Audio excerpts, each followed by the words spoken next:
Hi, guys. Welcome to the first episode of Extraordinary Minds. And I take immense pleasure in welcoming you all. And today I have with me my dear friend Bhuvan. Hi, Bhuvan. Welcome to the show. Thank you, Raghav. Today is very interesting.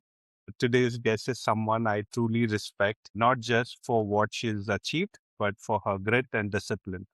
As a seafarer, we all know that sea doesn't care for titles or recognition. So it requires skill, consistency, and calm decision making under pressure.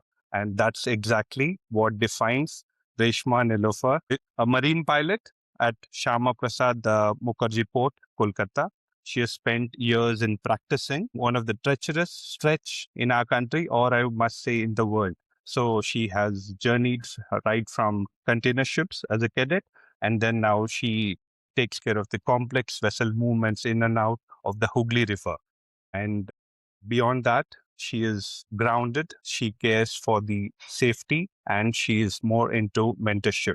Just as a natural outcome, she has been awarded with Nari Shakti Puraskar Award by the President of India.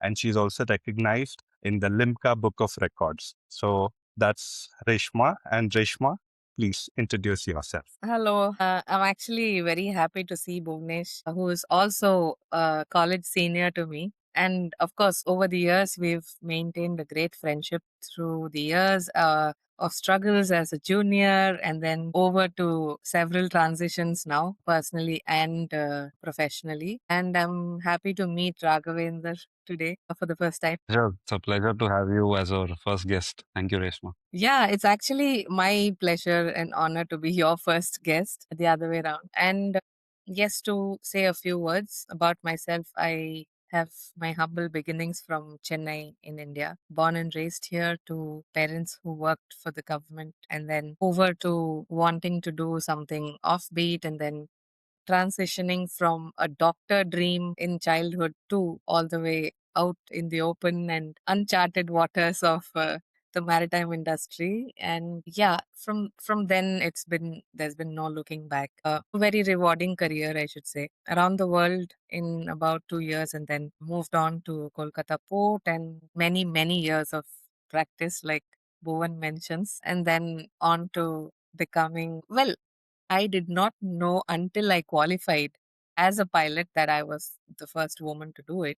But then it's been a journey filled with a lot of adventure in the good way and in the bad ways, but a very rewarding career. And I'm truly grateful for the mentorship that I've had, the kind of support I've had, and also the kind of naysayers that I've had around who have made me want to prove them wrong. Wow. So even that has to be mentioned that, the toughest critics are the people who make you learn the most, right? Yeah. But then I should say that being the only one is a very lonely journey. So eventually want to find more female colleagues and work with female colleagues. That would be something. Yeah. So that's about me. Yeah, Reshma, thank you for that. Yes, as a fellow seafarer, I do understand. I think in my 11 years of sea career, I met my female colleagues, two or three of them. So I totally understand what you're saying. And it is something which we need to be cognizant about. Speaking of that thing, Reshma, you should have heard my introduction. I did not introduce you as a first woman pilot or anything of that sort. This has been in my mind for some time. Do you think people should stop introducing you as first woman? Instead, they should introduce you as a marine pilot or sea pilot? What's your take on Well, that? mixed thoughts on that. I would like to own the place that I've taken for myself, and because it was not easy, I don't mind the mention of the first woman to do it in a far populated country as ours. But that said, I don't want to be the only. Like I said, it does feel lonely where you cannot have a girly chat with a female colleague. So end of the day, I don't want to be the only. But yes, for the mention in professional circles, when I'm introduced, I'd like to be introduced as a marine pilot and a subject expert, not just be the woman doing it. Well said, well said. We truly resonate with what you're saying. Yeah. Yeah, so I think it's the right time to move into the beyond realm space for what it actually is. So, Reshma, just like this, now the questions will be getting to after getting to know your face. It's more about a parallel narration, something like that. So we will be focusing more on that. And so I wanted to ask you, when you're out there, away from the land, away from the noise, what does it feel to be you in that moment? So it's well, the waters, the sea or the river is, I'm sure Bhuvnesh would have agreed that it's a place which gives you a tranquil silence, and it's a place which gives you amazing clarity of thought when you need it, when you need that calm from the noise. And I've often said this, although I have not been at sea as many years as Bhuvan. So when I get on board, there's already a chaos happening. When I get on board, there's a lot of action ready to happen. So I don't actually get that, a big chunk of the silence that probably a seafarer would through the passage. But then that said, while being just me, I'd just be a simpleton, happy go lucky person who's too talkative and yappity yap about a whole bunch of things. And that is also how I break the ice with the master of a ship. It is important for my job to break the ice and get the captain to, get them to talk about their ship, about what they feel with years of handling that particular ship, their feeling, and about the pros and cons and the ifs and buts with the maneuvering aspects of the ship. So that's how I get into my role as well, to get them talking, break the ice, talk about how are people, how are things back home, and stuff like this. And that's how I start. That's my style, usually. So, yeah, a major part of just me comes out there, just like a little girl who's trying to explore some new place. That's how it starts for me. See, well, you know, just to let our viewers know, Reshma is being very modest. So, what happens when we are on board is we get used to the ship equipments, we learn about it, we have a handover. It goes on somewhere between 1 day to 7 days, depends on the rank and the place and so many other factors.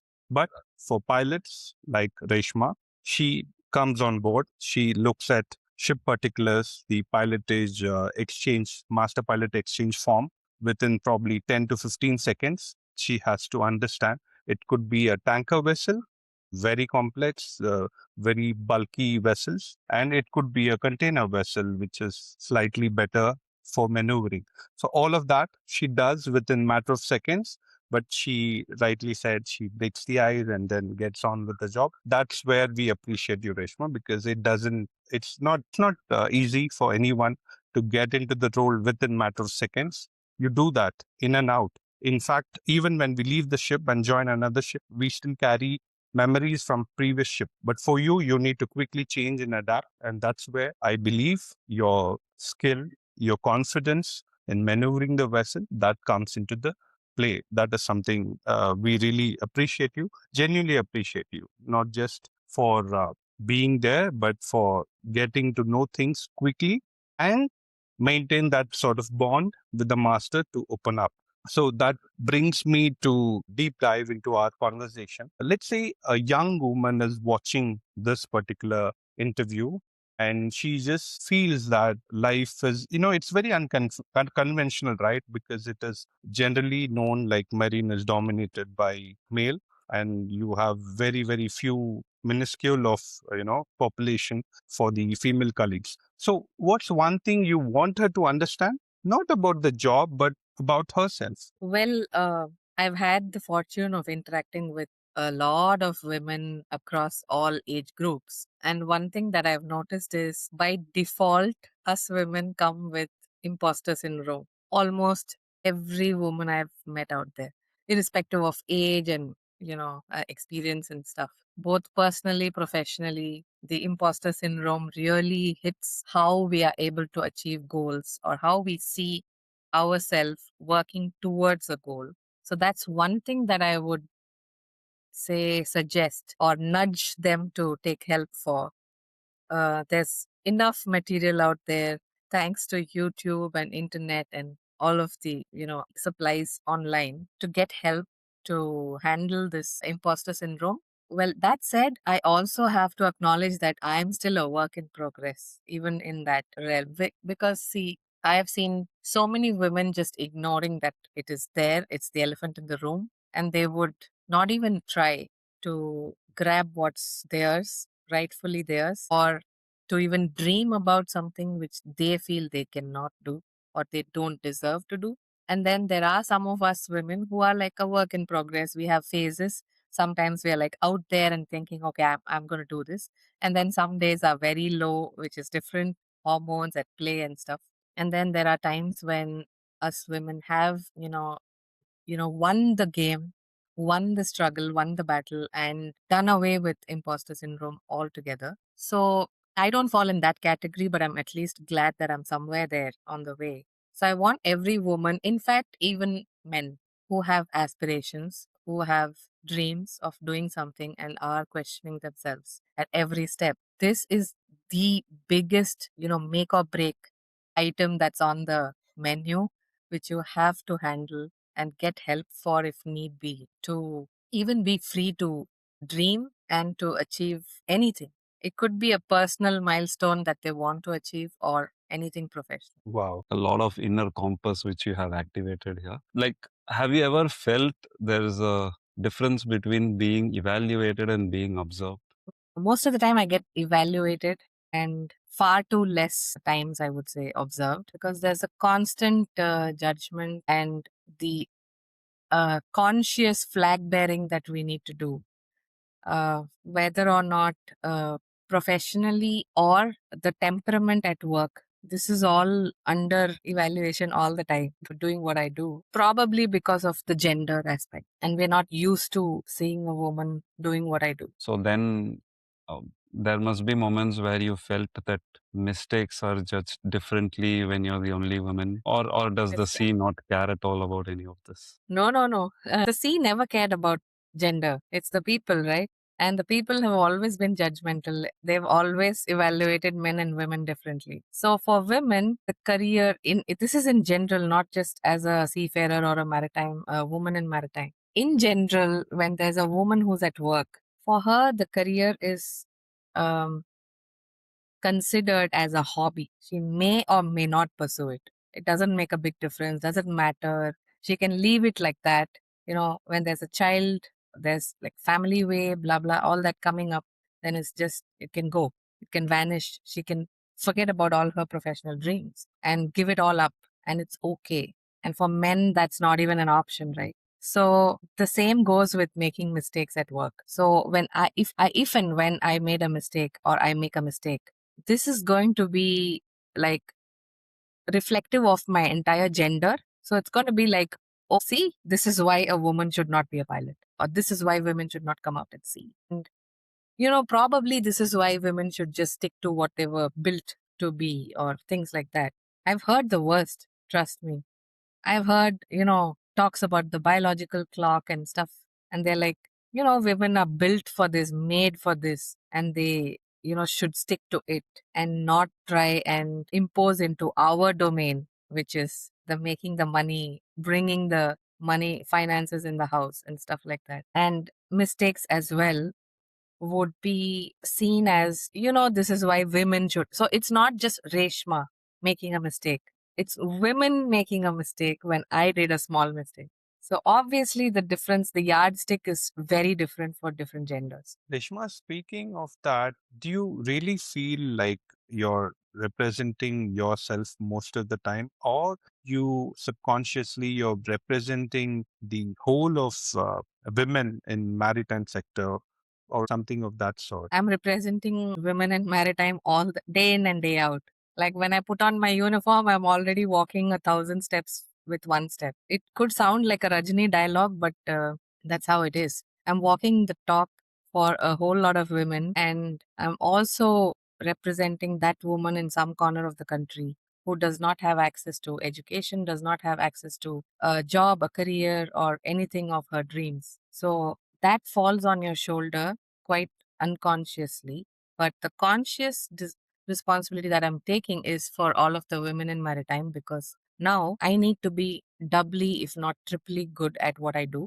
to just be recognized or accepted in the boys' league. And we often discuss amongst ourselves when us women or women pilots from around the world, we have a group and we discuss. So, quite often, there's this discussion where we say that we've all had to lose a little bit of our femininity to become one among the boys' league or the gang in different ways. And I try to consciously break out of the habit and just be my feminine self and bring that feminine energy and all that comes with it to workplace so that people can actually understand and learn to work with that woman who's dealing with a whole lot of things. Wow, that's very deep.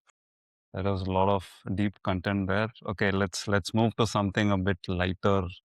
So when someone hears what you do, what's the funniest reaction you have ever had? Like you must have some instances. Not funniest. The most common reaction is, which airline are you working for? Which aircraft do you fly? That's very common. Like almost every other person, or maybe 90% people, when they hear me saying a pilot, say that. But the funny part was, I was on a date with a guy and he accuses me or us pilots, maritime pilots, of using the designation pilots as a copycat designation from the airline pilots. And I was like, God, where do I even start?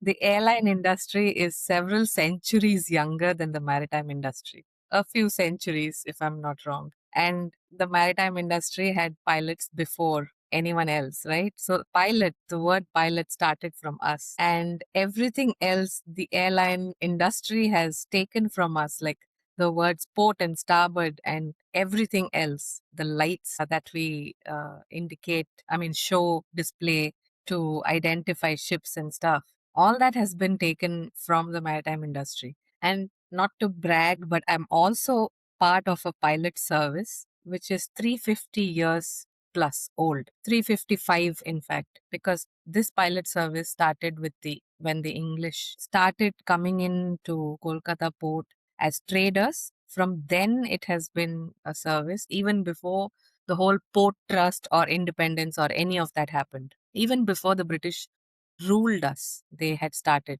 So, coming from that sort of a service and then getting these questions. I think the date kind of ended where this question started. Absolutely. Tell me about it. So, Reshma, what's one assumption people, of course, people judge you all the time, but what one assumption they make about you which is completely wrong? Completely. That I'm very rude and serious all the time. That's probably a mask which I wear at work, initially at least, to not get personal questions at work. I get that a lot. I get asked by masters who are very probably getting a female pilot for the first time in their lives, but they've been at sea for decades. So they are like, when they are hit by a new entry on the bridge, they are like, so in their with their insecurity speaking, they would be asking questions like, how long have you been doing this? Are you married? Are you, pretty experienced at this and stuff? Have you had a background at sea and things like that?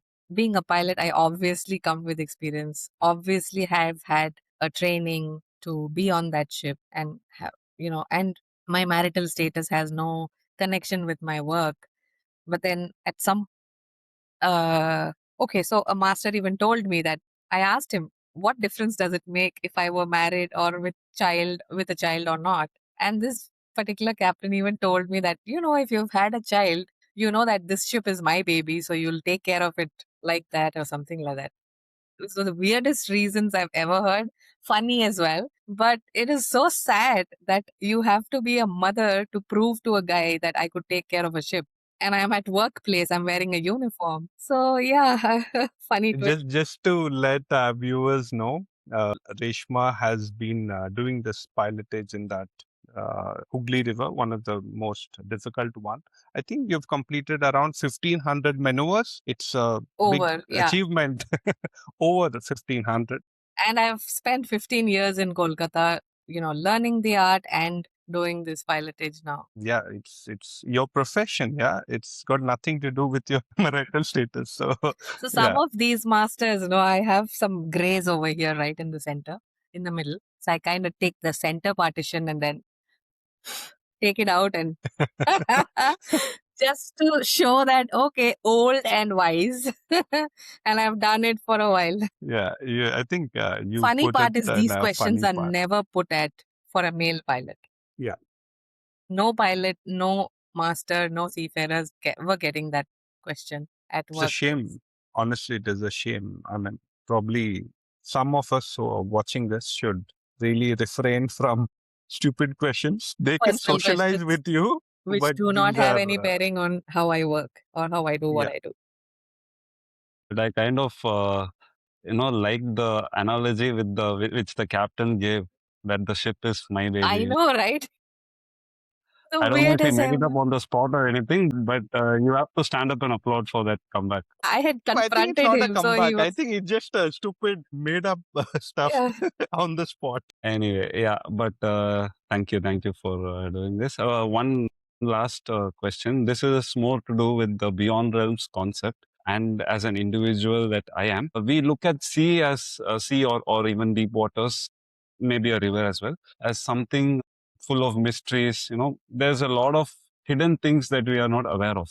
Have you ever felt over these years that the ocean or the sea or the river or waters is kind of teaching you something symbolic, or is there any message that is left to you? Any wisdom that the waters has quietly been teaching you over these years? Humility teaches you to be humble.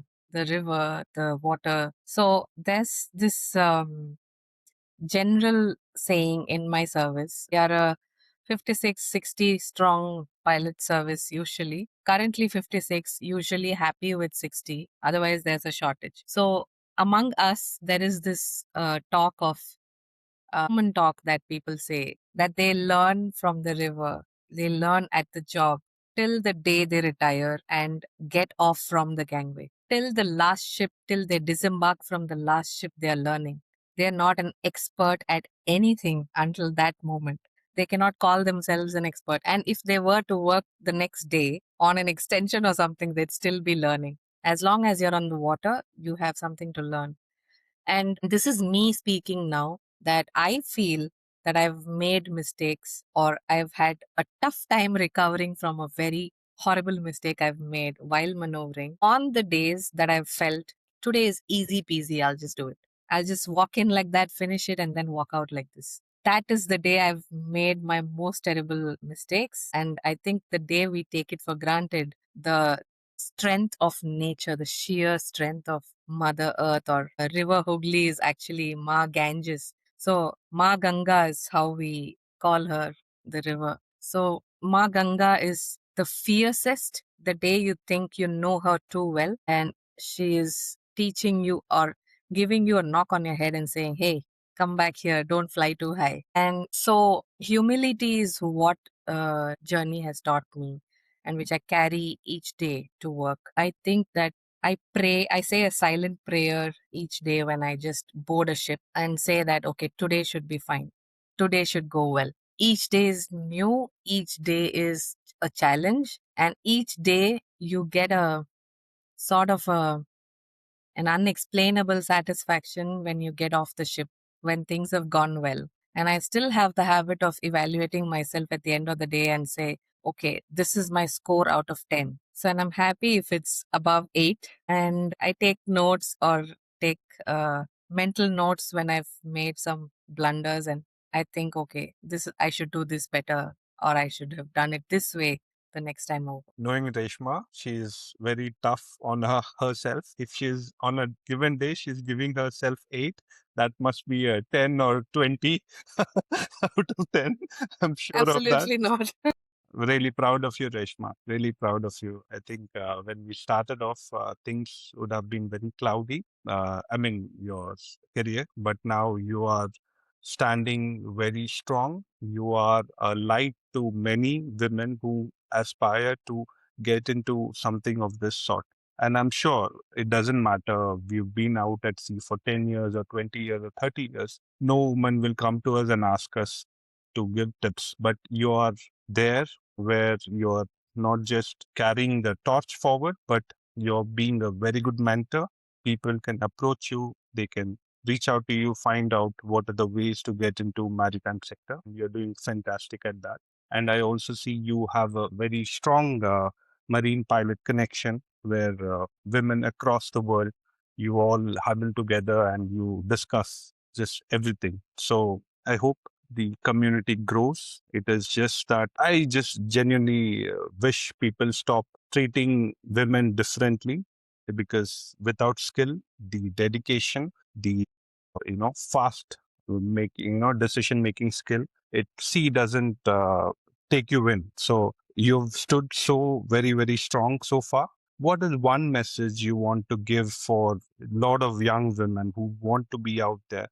Well, I just wish that women and girls stopped limiting themselves in a limitless universe with limitless opportunities. And even the sky is not the limit anymore. There are women preparing to go to the Mars, planet Mars. So the sky is, I mean, forget about the glass ceiling. There is no sky, bro. It's like we are out now preparing to go into space. So the universe is has no limits, and let's not limit ourselves to our thoughts and our boundaries. Thank you, Reshma. Thank you, Reshma. It's been a pleasure hosting you today.